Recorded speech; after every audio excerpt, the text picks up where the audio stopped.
ಎಲ್ಲ ಈ ಮೀಸಲಾತಿ ಪ್ರಮಾಣ 50 ಇದೆ. ಅದು ಸುಪ್ರೀಂ ಕೋರ್ಟ್ನವರು 1992ನೇ ಇಸ್ವಿನಲ್ಲಿ ಇಂದಿರಾ ಸಹಾನಿ ಕೇಸ್ನಲ್ಲಿ ಅದನ್ನು ನಿಗದಿ ಮಾಡಿದ್ರು. ಮೀಸಲಾತಿ 50ಕ್ಕಿಂತ ಹೆಚ್ಚಾಗಬಾರ್ದು. ನಾನು ಕೇಳ್ತೀನಿ ನರೇಂದ್ರ ಮೋದಿ ಅವರೇ, ನೀವು ಆರ್ಥಿಕವಾಗಿ ಹಿಂದುಳಿದಿರೋರಿಗೆ ಅಂದರೆ ಮೇಲ್ಜಾತಿಯವರಿಗೆ ನೀವು 10% ರಿಸರ್ವೇಷನ್ ಕೊಟ್ಟಿರಲ್ಲ, ಅದು ಸೀಲಿಂಗನ್ನು ಹೆಚ್ಚಾಗುತ್ತೋ ಕಡಿಮೆ ಆಗುತ್ತೋ? ನಾನು ಅದಕ್ಕೋಸ್ಕರ ಹೇಳ್ತಾ ಇದ್ದೀನಿ, ಈ ಜಾತಿ ಗಣತಿ ಆದಮೇಲೆ ಎಕನಾಮಿಕ್ ಸರ್ವೆ ನೀವು socio economic and educational survey ಮಾಡಬೇಕು. ಅದನ್ನು ಇಂಥ ಅವಧಿನಲ್ಲಿ ಮುಗಿಸ್ತೇವೆ ಅಂತಕ್ಕಂಥ ಮಾತುಗಳನ್ನು ಹೇಳಬೇಕು. ರಾಹುಲ್ ಗಾಂಧಿಯವರು ನಿರಂತರವಾಗಿ 2 ವರ್ಷದಿಂದ ಜಾತಿ ಗಣತಿ ಆಗಬೇಕು ಅಂತೇಳಿ ಇವತ್ತು ನಮ್ಮ ಮ್ಯಾನಿಫೆಸ್ಟೋನಲ್ಲೂ ಕೂಡ ಬರೆಸಿದರು. ಮ್ಯಾನಿಫೆಸ್ಟೋನಲ್ಲೂ ಕೂಡ ನಾವು ಅಧಿಕಾರಕ್ಕೆ ಬಂದರೆ ಜಾತಿ ಗಣತಿಯನ್ನು ಮಾಡ್ತೇವೆ, ಈ ದೇಶದ ಜಾತಿ ಗಣತಿಯನ್ನು ಮಾಡ್ತೇವೆ, ಎಲ್ಲರಿಗೂ ಸಾಮಾಜಿಕ ನ್ಯಾಯ ಕೊಡ್ತಕ್ಕಂಥ ಕೆಲಸವನ್ನು ಮಾಡ್ತೇವೆ. ಯಾರು ಇನ್ನೂ ಆರ್ಥಿಕವಾಗಿ ಸಾಮಾಜಿಕವಾಗಿ ಶಕ್ತಿ ಬಂದಿಲ್ಲ ಅವರೆಲ್ಲರಿಗೂ ಕೂಡ ಆರ್ಥಿಕವಾಗಿ ಸಾಮಾಜಿಕವಾಗಿ ಸಬಲತೆಯನ್ನು ಮಾಡ್ತೇವೆ ಅಂತಕ್ಕಂಥ ಮಾತುಗಳನ್ನು ಹೇಳಿದರು. ಅದಕ್ಕೋಸ್ಕರ ನಾನು ಇವತ್ತು ಪ್ರೆಸ್ ಕಾನ್ಫರೆನ್ಸ್ ಮಾಡಿದೆ. ನಾನು ಖರ್ಗೆ ಅವರಿಗೆ, ರಾಹುಲ್ ಗಾಂಧಿ ಅವರಿಗೆ, ಕಾಂಗ್ರೆಸ್ನ ಎಲ್ಲ ವರಿಷ್ಠ ಪದಾಧಿಕಾರಿಗಳಿಗೆ ಧನ್ಯವಾದಗಳನ್ನು ಹೇಳಿದ್ದೇನೆ. ಅದನ್ನು ವಿಶೇಷವಾಗಿ ರಾಹುಲ್ ಗಾಂಧಿ ಅವರಿಗೆ ಧನ್ಯವಾದಗಳನ್ನು ಹೇಳಿದ್ದೇನೆ. ಅವರ ಒತ್ತಡದಿಂದ, ಮಲ್ಲಿಕಾರ್ಜುನ್ ಖರ್ಗೆ ಅವರ ಒತ್ತಡದಿಂದ ಇವತ್ತು ನಿನ್ನೆ ಏನು ಕ್ಯಾಬಿನೆಟ್ನಲ್ಲಿ ತೀರ್ಮಾನ ಮಾಡಿದ್ದಾರೆ ಕೇಂದ್ರ ಸರ್ಕಾರ, ಬಹುಶಃ ಬಿಹಾರ್ನ ಎಲೆಕ್ಷನ್ ಕೂಡ ಬರ್ತಾ ಇದೆ. ಆ ಬಿಹಾರ್ನ ಎಲೆಕ್ಷನ್ನು ಕೂಡ ಗಮನದಲ್ಲಿ ಇಟ್ಕೊಂಡು ಅವ್ರಿಗೆ ಸಾಮಾಜಿಕ ನ್ಯಾಯದಲ್ಲಿ ನಂಬಿಕೆ ಇಲ್ಲ, ಸಾಮಾಜಿಕ ನ್ಯಾಯದ ಪರವಾಗಿಲ್ಲ. ನೀವು ನೋಡಿ 1925ನೇ ಇಸ್ವಿನಲ್ಲಿ RSS ಸ್ಥಾಪನೆ ಆಯಿತು. ಈಗ 100 ವರ್ಷಗಳಾಯಿತು. ಈ 100 ವರ್ಷಗಳ ಅವಧಿನಲ್ಲಿ ಯಾವತ್ತೂ ಕೂಡ ಸಾಮಾಜಿಕ ನ್ಯಾಯದ ಪರವಾಗಿ ಮಾತಾಡಿಲ್ಲ, ಸಂವಿಧಾನದ ಪರವಾಗಿ ಮಾತಾಡಿಲ್ಲ. ಸಾಮಾಜಿಕ ನ್ಯಾಯ ಯಾವ್ಯಾವ ಕಾಂಗ್ರೆಸ್ ಕೊಡಲಿಕ್ಕೆ ಪ್ರಯತ್ನ ಮಾಡಿದೆ ಆ ಎಲ್ಲ ಕಾಲದಲ್ಲೂ ಕೂಡ ವಿರೋಧ ಮಾಡ್ತಕ್ಕಂಥ ಕೆಲಸವನ್ನು ಅವರು ಮಾಡ್ಕೊಂಡು ಬಂದಿದ್ದಾರೆ. ಆದ್ದರಿಂದ ಇವತ್ತು ನಾವು ನಮ್ಮ ಕಾರ್ಯಕರ್ತರು ಬಹಿರಂಗವಾಗಿ ಹೇಳಬೇಕು, ಧೈರ್ಯವಾಗಿ ಹೇಳಬೇಕು, ಯಾವುದೇ ಮುಲಾಜಿಲ್ಲದೆ ಹೇಳಬೇಕು. ಬೆಲೆ ಏರಿಕೆ ಮಾಡಿದವರು ಬಿಜೆಪಿಯವರು, ನರೇಂದ್ರ ಮೋದಿಯವರು, ಬಿಜೆಪಿಯ ಕೇಂದ್ರ ಸರ್ಕಾರ ಇವತ್ತು ಟ್ಯಾಕ್ಸ್ ಕಲೆಕ್ಷನ್ ಮಾಡ್ತಾರೆ.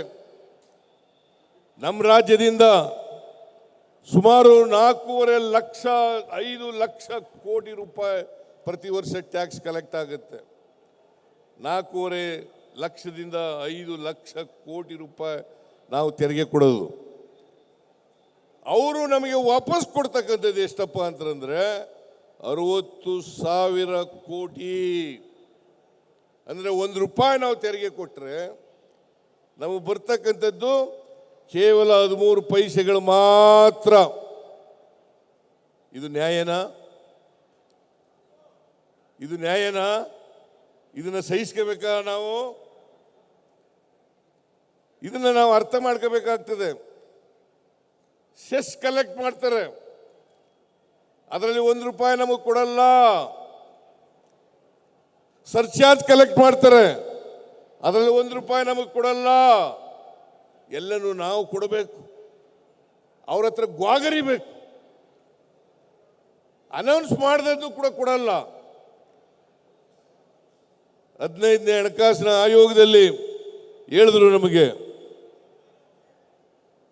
ಅನ್ಯಾಯ ಆಗಿದೆ, ಅನ್ಯಾಯ ಸರಿಪಡಿಸ್ಲಿಕ್ಕೋಸ್ಕರವಾಗಿ ನಾವು 5,490 ಕೋಟಿ ರೂಪಾಯಿ ಕೊಡ್ತೀವಿ ಅಂತ ಹೇಳಿದ್ರು. ಆದರೆ ಕೊಡ್ಲಿಲ್ಲ ಇವತ್ತಿನವರಿಗೆ. ಪೆರಿಫೆರಲ್ ರಿಂಗ್ ರೋಡ್ಗೆ, ಬೆಂಗಳೂರಿನ ಪೆರಿಫೆರಲ್ ರಿಂಗ್ ರೋಡ್ಗೆ 3,000 ಕೋಟಿ ರೂಪಾಯಿ ಕೊಡ್ತೀವಿ ಅಂದರು. ಇವತ್ತಿನವರೆಗೂ 1 ಪೈಸೆ ಕೊಡಲಿಲ್ಲ. ಬೆಂಗಳೂರು ನಗರದಲ್ಲಿ ಕೆರೆಗಳ ಅಭಿವೃದ್ಧಿಗೆ 3,000 ಕೋಟಿ ಕೊಡ್ತೀವಿ ಅಂದರು, ಕೊಡಲಿಲ್ಲ.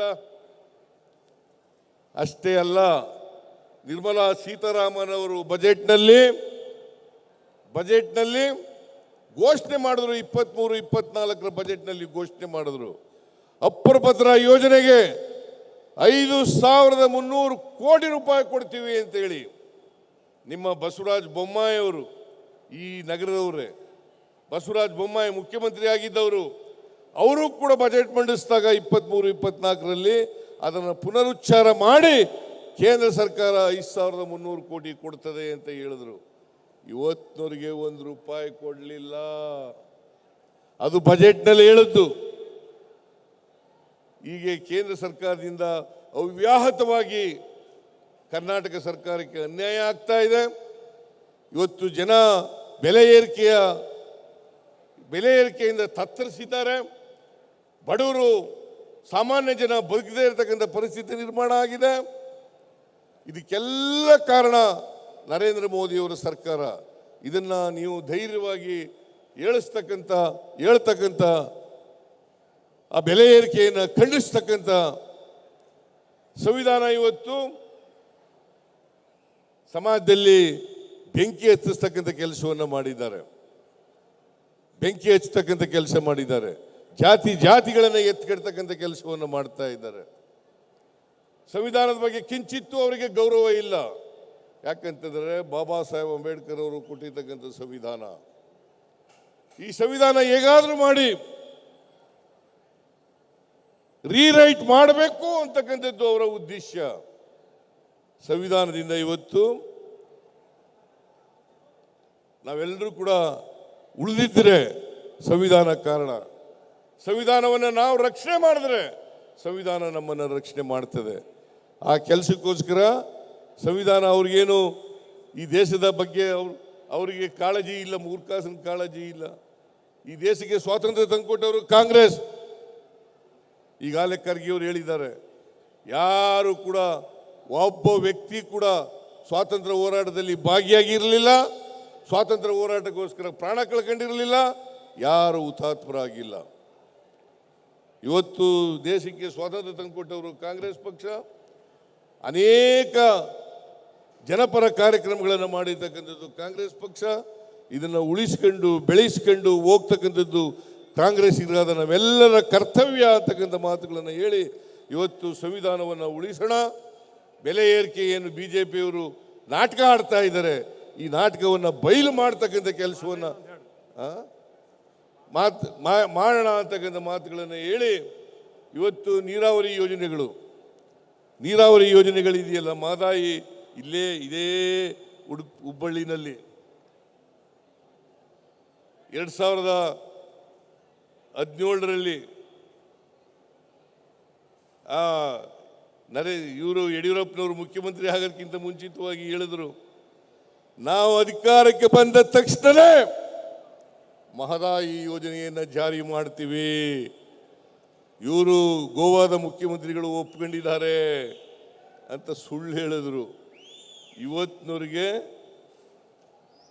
ಎನ್ವೈರ್ಮೆಂಟ್ ಕ್ಲಿಯರೆನ್ಸ್ ಕೊಟ್ಟಿಲ್ಲ. ಒಂದು ವೇಳೆ ಎನ್ವೈರ್ಮೆಂಟ್ ಕ್ಲಿಯರೆನ್ಸ್ ಕೊಟ್ಟರೆ ನಾಳೆನೇ ಮಹದಾಯಿ ಯೋಜನೆಯನ್ನು ಪ್ರಾರಂಭ ಮಾಡ್ತೇವೆ.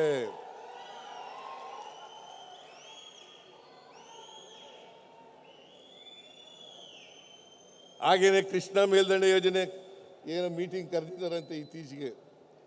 ನಮ್ಮ ನೀರಾವರಿ ಮಂತ್ರಿಗಳು ಹೋಗ್ತಾ ಇದ್ದಾರೆ. ಯಾಕೆಂತಂದರೆ ಕೃಷ್ಣ 2013ರಲ್ಲಿ ಇವತ್ತಿನವರಿಗೆ 12 ವರ್ಷ ಆಯ್ತು, ಇವತ್ತಿನವರಿಗೆ ನೋಟಿಫಿಕೇಶನ್ ಮಾಡಿಲ್ಲ.